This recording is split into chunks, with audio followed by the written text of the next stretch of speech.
Parmi les sitcoms animés les plus connus, on retrouve souvent Family Guy, Rick et Morty, South Park ou encore la plus connue d'entre tous, la famille Simpson.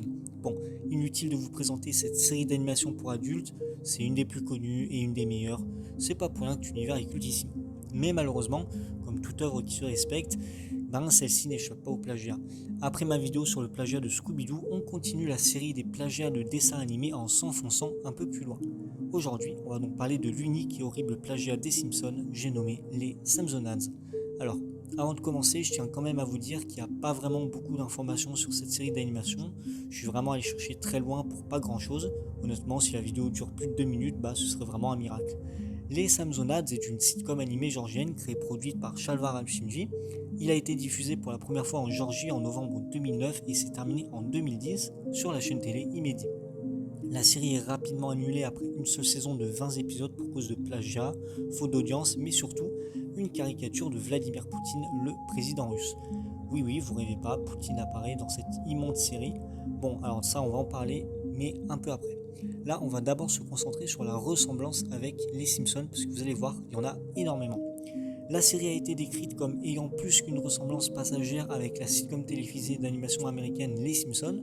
Bien que le créateur ait nié les accusations de plagiat, les Samsonades sont une famille de dessins animés à la peau jaune, composée d'un mari un peu simplé, Gela Samsonade, qui travaille dans une banque, et de sa femme à la coiffure somptueuse, Dodo, qui vivent dans une ville imaginaire avec leurs enfants, Shorena et Gia. Ils ont également un perroquet, Coquet. Leur ville natale est connue pour sa ressemblance frappante avec Timmy.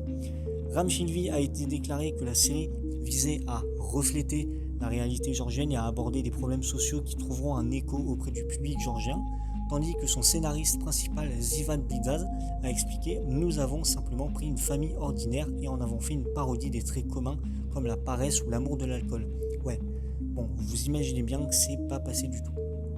Et puis surtout, regarde-moi ces graphismes, bordel. Qu'est-ce que c'est moche, je vous invite vraiment à aller voir quelques vidéos parce que c'est vraiment hilarant.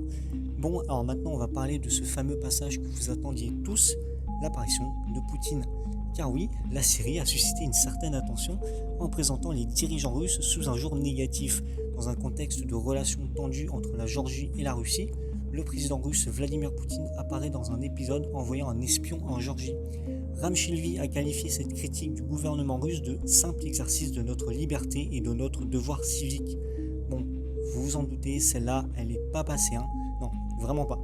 Cette série est un copier-coller des Simpsons, je vous invite juste à aller voir le générique sur YouTube qui est exactement pareil. Franchement, c'est exaspérant et un peu drôle quand même. En tout cas, dites-moi en commentaire si vous connaissiez déjà la série, ça m'intéresse grandement. Je vous remercie énormément de m'avoir écouté. Pour soutenir la chaîne, vous pouvez abonner, liker, partager, bref, ça fait plaisir, c'est gratuit. Sur ce, je vous dis à la prochaine. Allez, ciao tout le monde.